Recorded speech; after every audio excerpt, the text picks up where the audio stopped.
Everyone, welcome back to my YouTube channel. আজ আমি তোমাদের সাথে শেয়ার করব আমি আমার শ্যুটের পর কিভাবে আমার মেকআপ রিমুভ করি।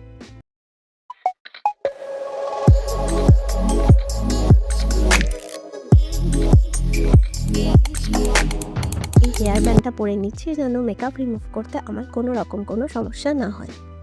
মেকআপ রিমুভের জন্য এই ক্লিনজিং বামটা ইউজ করছি। এটা হলো আর্ট রিদেমের।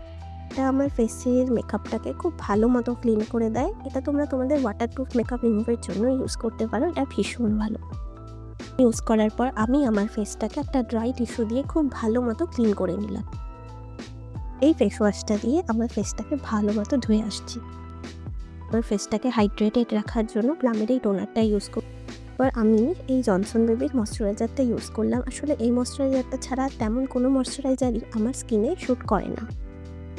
শেষে আমি ডট অ্যান্ড কির এই লিপ বামটা ইউজ করলাম। কী কী প্রোডাক্ট ইউজ করেছি সব কিছুর লিঙ্ক আমার ডেসক্রিপশনে দেওয়া আছে, তোমরা প্লিজ চেক করে নিও। লাইক, কমেন্ট আর শেয়ার করতে কিন্তু ভুলো না।